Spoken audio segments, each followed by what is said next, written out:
I hope you people are doing nice. जैसा कि आपने थंबनेल में देखा होगा कि आज हम इस वीडियो में ये पढ़ने वाले हैं आरबीआई ट्रांसफर्स के बारे में।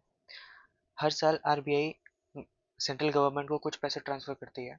हमें ये तो पता है, जैसे कि हमने पिछले वीडियो में भी देखा कि आरबीआई मनी प्रिंट करता है, पर हमें आरबीआई मनी प्रिंट तो करता है, पर क्या हमें ये भी पता है कि आरबीआई पैसे अर्न भी करता है? कैसे अर्न करता है ये पैसा, और क्यों ये गवर्नमेंट को हर साल कुछ पैसा ट्रांसफ़र करता है? जैसे कि एक ये डेटा है जो आरबीआई का डेटा है, और उसमें हम देख सकते हैं कि पिछले कुछ सालों में ये इंक्रीजिंग ट्रेंड में है। और अगर हम रिसेंट ईयर 2024-25 फिजिकल ईयर की बात करें तो ये 2.69 लाख करोड़ के बराबर है। तो मतलब this huge amount of money RBI transfers to the government each and every year. So इन सब के बारे में हम इस वीडियो में पढ़ेंगे। हम ये पढ़ेंगे कि आरबीआई ये पैसा क्यों ट्रांसफर करती है। आरबीआई मनी प्रिंट करती है ये तो हमें पता है, पर आरबीआई ये पैसा कमाती भी है, ये हम आज इस वीडियो में जानेंगे। ठीक है, तो चलिए शुरू करते हैं। इस वीडियो को शुरू करने से पहले, आरबीआई ट्रांसफर्स को जानने से पहले हमें ये समझना होगा आरबीआई बैलेंस शीट के बारे में। आरबीआई बैलेंस शीट, लाइबिलिटीज और असेट के बारे में हम आरबीआई के जानेंगे। आरबीआई की बैलेंस शीट और लाइबिलिटीज और असेट के बारे में जानने से पहले हमें एक जनरल समझना चाहिए कि लाइबिलिटीज और असेट्स होते क्या हैं। एक जनरल डेफिनेशन क्या होती है? लाइबिलिटीज कोई भी चीज जो हमारे ऊपर बर्डन होती है। हम ऐसे समझ सकते हैं, बहुत लेमन टर्म्स में समझ सकते हैं कि ऐसी चीज जो हमारे ऊपर बर्डन क्रिएट करती है, जैसे कि बैंक लोन्स, या हमने किसी से उधार लिया हो, जो हमारे ऊपर एक मतलब ऑब्लिगेशंस क्रिएट करते हैं, जो हमें उन्हें फ्यूचर में पे करना ही करना है। हमने अगर लोन लिया है बैंक से तो वो हमें पे करना ही करना है। हमने अगर किसी से उधार लिया है, हमने अपने दोस्त से कुछ बोरो किया है, तो हमें वो चीज़ रिटर्न करनी पड़ेगी। Okay. On the other hand assets, assets वो होते हैं ऐसी चीज जो हमेशा राइज करती है, जिसकी कीमत हमेशा राइज करती है, जैसे कि लैंड, गोल्ड, और जो वैल्यूएबल थिंग्स आपके पास होते हैं उनको हम बोलते हैं असेट। और ऐसी चीजें जिनके ऊपर आप अपना हक जमा सकते हैं, या फिर ये बोल सकते हैं कि हाँ ये चीज मेरी है, तो उन्हें हम असेट्स बोलते हैं। पर एक चीज जैसे कि मैंने अभी बताया कि असेट्स वो चीज हो सकती हैं जिन पे हम ये बोल सकते हैं कि हाँ ये चीज मेरी है। पर क्या लाइबिलिटीज में हम ऐसा बोल सकते हैं? लाइबिलिटीज में ऐसा नहीं बोल सकते। लाइबिलिटीज जैसे कि government loans, sorry not government loan, जो लोन्स हम बैंक से लेते हैं, क्या हम उसे बोल सकते हैं कि ये पैसा मेरा है? नहीं, ये पैसा तुम्हारा नहीं है। ठीक है, ये आपको लौटाना ही है। So this is all about liabilities and assets. ऐसे ही आरबीआई की बैलेंस शीट पर भी उनकी भी कुछ लाइबिलिटीज होती हैं और उनके भी कुछ असेट्स होते हैं। तो हम समझते हैं सबसे पहले कि असेट और लाइबिलिटी क्या होते हैं। सबसे पहले लाइबिलिटीज देखते हैं। सबसे पहली चीज है करेंसी इन सर्कुलेशन, जो आरबीआई मनी प्रिंट करती है और फिर जो उनको मार्केट में सर्कुलेट करती है। ठीक है, उनको हम बोलते हैं करेंसी इन सर्कुलेशन। ये आरबीआई की लाइबिलिटी साइड में आता है। Okay. Next one is deposit. Deposit जो जो जैसे कि किसी भी बैंक में, अगर कोई बैंक है, हम अगर उसमें जो भी पैसा डिपॉजिट करने जाते हैं, ठीक है, वी एज अ इंडिविजुअल, अगर हम बैंक में पैसा जमा करने जाते हैं, तो जो पैसा हम बैंक में जमा करते हैं वो बैंक के ऊपर लाइबिलिटीज होती है।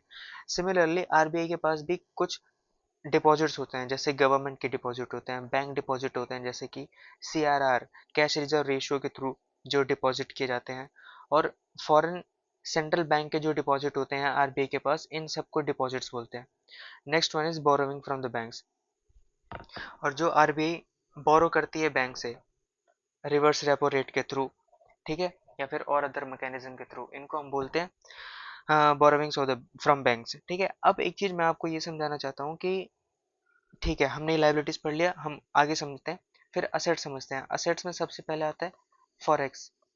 जो फॉरेक्स रिजर्व होता है, डॉलर, यूरो, येन, इन सब, जो भी इन करेंसी में जो हमारे पास पैसे होते हैं उनको हम बोलते हैं फॉरेक्स, और ये हमारा असेट के साइड में आता है। दूसरा, गोल्ड होल्डिंग्स, फिजिकल गोल्ड या फिर पेपर गोल्ड, ठीक है, उनको हम बोलते हैं gold holdings. Next one, loans and advances, जो आरबीआई लोन्स देती है बैंक्स को, बैंक को लोन देती है, ठीक है, या फिर गवर्नमेंट को लोन देती है, तो उनको बोलते हैं हम लोन्स एंड एडवांसेस। ये असेट साइड में आते हैं, जैसे कि repo rate, marginal standing facility, इनके थ्रू जो लोन देती है आरबीआई। सेंट्रल सेंट्रल गवर्नमेंट और स्टेट गवर्नमेंट को भी लोन देती है वेज एंड मीन्स एडवांसेस के through. Next one is government securities, ठीक है, जिनको हम बोलते हैं गवर्नमेंट बॉन्ड्स। ठीक है, ये सारे आरबीआई के असेट्स होते हैं। अब मैं आपको समझाता हूँ कि मैं आपको ये क्यों समझाना चाहता था कि आरबीआई बैलेंस शीट का कनेक्शन आरबीआई ट्रांसफर से क्यों है। सबसे पहले चीज हमें ये समझना चाहिए कि यहीं से ही आरबीआई पैसा कमाती है। पैसा कैसे कमाती है? जो मनी इन सर्कुलेशन में होता है। इससे पहले हम असेट्स में देखते हैं। असेट में जो फॉरेक्स होता है, ये असेट ये अप्रिशिएट करता है, ठीक है। गोल्ड भी अप्रिशिएट करता है, इसकी भी कीमत दिन पर दिन बढ़ती जा रही है। लोन्स एंड एडवांसेस, उस पर इंटरेस्ट रेट बहुत ज़्यादा आरबीआई चार्ज करती है, तो ये भी मतलब आरबीआई की अर्निंग यहाँ से होती है। Next one is government bond. Government bond भी अप्रिशिएट करते हैं, ठीक है। Government bond least risk bond होते हैं, तो इनकी डिमांड बहुत ज़्यादा होती है मार्केट में, तो ये भी क्या करते हैं, ये भी अप्रिशिएट करते हैं, ठीक। अब on the other hand liabilities, जो करेंसी इन सर्कुलेशन, जो जो मनी इन सर्कुलेशन होता है, इस पे जीरो कॉस्ट आरबीआई बियर करती है, मतलब इस पे कोई कॉस्ट ही नहीं आती, ठीक है। लीस्ट कॉस्ट होती है इन पे। आरबीआई जो भी मनी सर्कुलेट करती है, ठीक है, उनको प्रिंट वगैरह करने में बहुत थोड़ा खर्चा आता है। जो डिपॉजिट्स होते हैं आरबीआई के पास, इन पे बहुत मिनिमल इंटरेस्ट पे करती है, बहुत ही मिनिमल।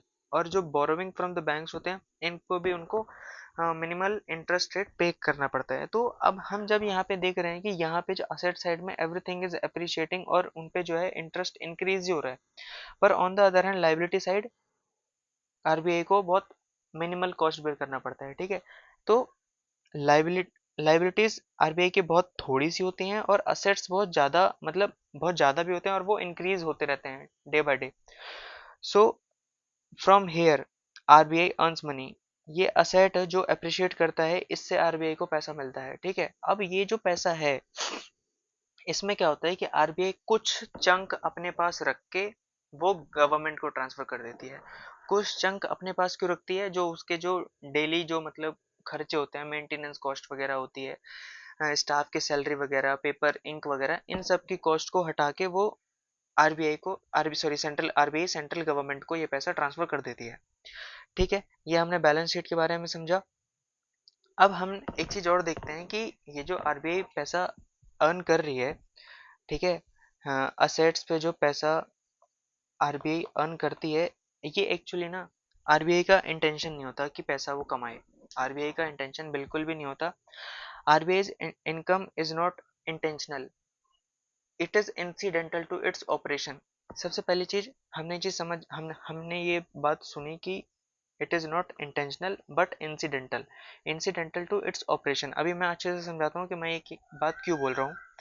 आरबीआई की रिस्पॉन्सिबिलिटी हम सबको पता होनी चाहिए कि आरबीआई का काम क्या है। आरबीआई का काम क्या है कि वो सर्कुलेट करे adequate amount of trustworthy medium of exchange. हमें रुपया चाहिए, हमें नोट्स चाहिए, ऐसे नोट्स चाहिए जो ट्रस्टवर्दी हो। ट्रस्टवर्दी का मतलब ये है कि अगर हम उन्हें मार्केट में लेके जाएं, तो उनकी वैल्यू इतनी होनी चाहिए कि उनसे हमें वो अप्रोप्रिएट सामान मिल पाए, ठीक है। जैसे ये मान के चलो कि मैं 10 रुपए का नोट लेके गया, पर इन्फ्लेशन इतना ज्यादा हो गया है कि वो उस रुपए की कोई वैल्यू ही नहीं है। तो adequate amount of trustworthy medium of exchange provide कराना आरबीआई की रिस्पॉन्सिबिलिटी है।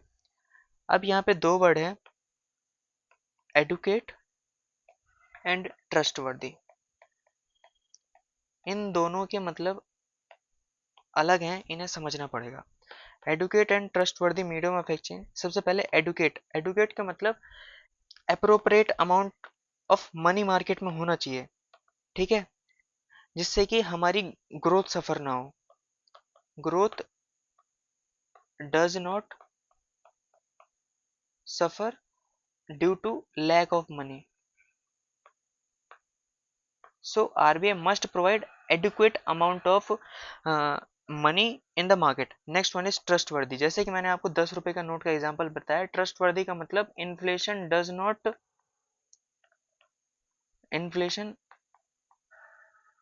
Not rise to such level that our money cannot buy anything, ठीक है। okay, so this is what educate and trustworthy mean। so RBI का काम होता है कि उनको ट्रस्टवर्दी और adequate amount of medium of exchange market में प्रोवाइड कराना है, ठीक है। तो हम एज अ पीपल हम आरबीआई पे ट्रस्ट करते हैं कि हाँ, ये अपना प्रॉमिस फुलफिल कर पाएगी आरबीआई फुलफिल कर पाएगी तब जब हम उन्हें best quality of asset acquire करने की फ्रीडम देंगे। ठीक है, बेस्ट क्वालिटी असेट क्यों? कि असेट ऐसे जो इंक्रीज हो रहे हैं, हमेशा इंक्रीज हो रहे हैं, पर जो लाइबिलिटीज हैं उन पे आरबीआई को जीरो, मतलब जीरो या फिर बहुत मिनिमल कॉस्ट बेयर करनी पड़ती है।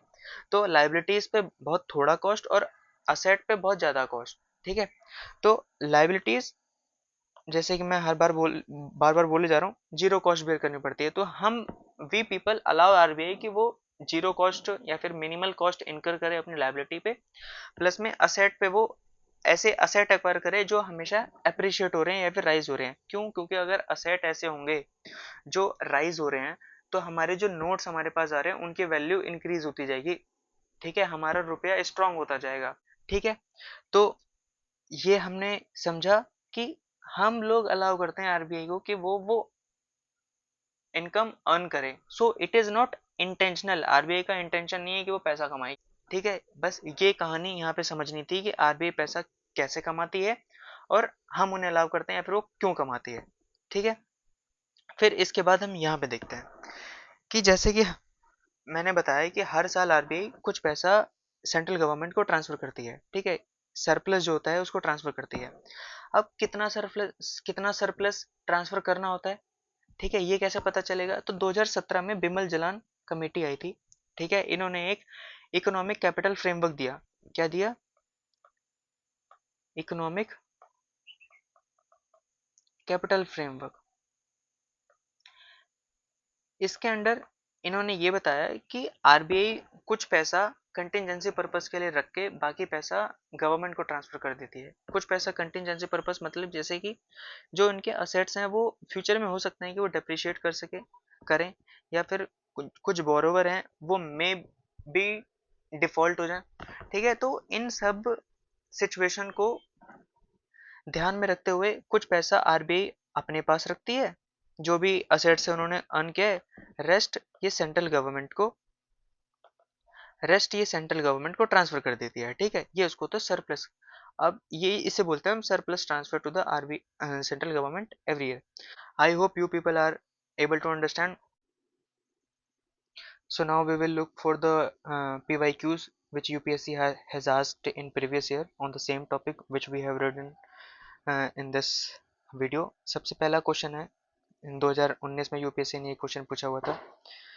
इसमें क्वेश्चन पूछ रहा है UPSC, which of the following is not included in the assets of the commercial bank of India. जैसे कि हमने देखा कि आरबीआई की लाइबिलिटीज और असेट्स के बारे में, ऐसे ही कमर्शियल बैंक की भी बैलेंस शीट होती है। एडवांसेस हम इसमें देखते हैं, पहला ऑप्शन है advances, deposits, investment, money at call and short notice. हमने सबसे पहले देखा था कि जो डिपॉजिट्स होते हैं, जो पैसा हमने ऐसे समझा था, जो पैसा एक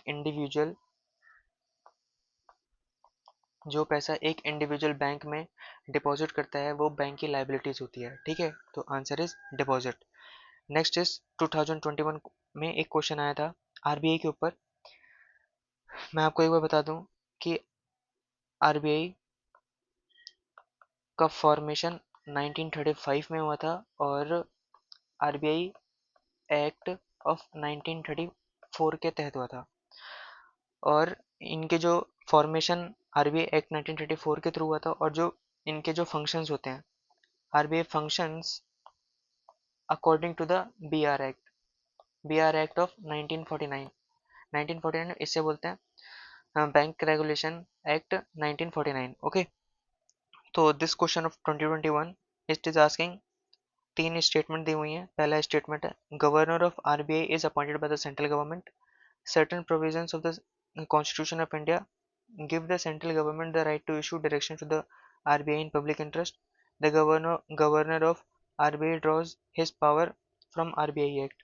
ठीक है, ये भी सही है, गवर्नर ये भी सही है और ये स्टेटमेंट भी सही है। ठीक है, so option D. Next one is 2023 में क्वेश्चन पूछा हुआ था, इन्होंने कुछ असेट्स दे रखे हैं। अभी हमसे पूछ रहा है कि how many of the above are considered as intangible assets। intangible assets और tangible assets।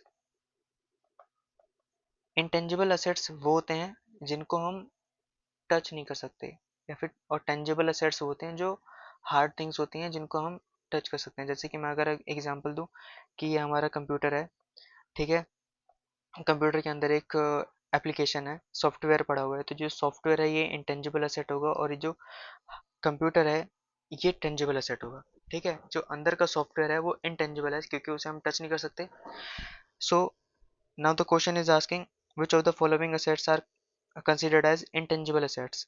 तो जैसे कि mailing list of clients, mailing list आपकी कुछ कस्टमर के डेटा पड़े हैं, ये इंटेंजिबल असेट क्रिएट हो माना जाएगा। आपकी जो इन्वेंट्री है, इन्वेंट्री का मतलब आपके वेयर हाउस में कुछ सामान अभी रखा हुआ है, वो बिका नहीं है, आपने कुछ प्रोड्यूस किया है, वो आपके वेयर हाउस में भी स्टोर है। सो ये तो नहीं माना जाएगा क्योंकि ये टेंजिबल एसेट है। Brand recognition yes, and intellectual property yes. So answer is only 3। 2024 में एक क्वेश्चन आया था डिजिटल रुपी के ऊपर। डिजिटल रुपी, ठीक है, ई रुपी भी बोलते हैं, जो अभी central bank digital currency RBI ने लॉन्च करी है पायलट मोड में। ये लीगल टेंडर भी है, हमने पिछले वीडियो में देखा था। सबसे पहला जो सबसे पहला ऑप्शन कहता है कि it is sovereign currency issued by the RBI in alignment with its monetary policy. एकदम सही ऑप्शन है। Next one is it appears as a liability on the RBI के बैलेंस शीट। ये ऑप्शन आप मेरे को बताएंगे कि क्या ये सही है या गलत है। ठीक है, it is insured against inflation bye it's very design. इसका आंसर आप मेरे को देना कमेंट सेक्शन में। बस आप मेरे को ये बताना कि ये जो ऑप्शन है ये यहाँ पे यस और नो क्या आएगा। 2025 का बहुत इंपॉर्टेंट क्वेश्चन है जो आया था, which of the following are the sources of income. देखो क्वेश्चन क्या है, sources of income of the RBI. RBI पैसा कहाँ से कमाती है। अभी हमने बैलेंस शीट के बारे में, बैलेंस शीट देखी आरबीआई के, और वहीं से ही इस क्वेश्चन को हम आंसर कर सकते हैं। Buying and selling government bond, buying and selling foreign currency, pension fund management, lending to private companies, और प्रिंटिंग एंड डिस्ट्रीब्यूटिंग करेंसी। सबसे पहले बात मैं आपको ये समझा सकता हूँ कि समझाना चाहता हूँ, आरबीआई को ना हम बैंकों का बैंक बोलते हैं। ठीक है, बैंकों का बैंक। जब भी कभी कोई बैंक स्ट्रेस में होता है तो वो आरबीआई को अप्रोच करता है और आरबीआई उसकी हेल्प करता है।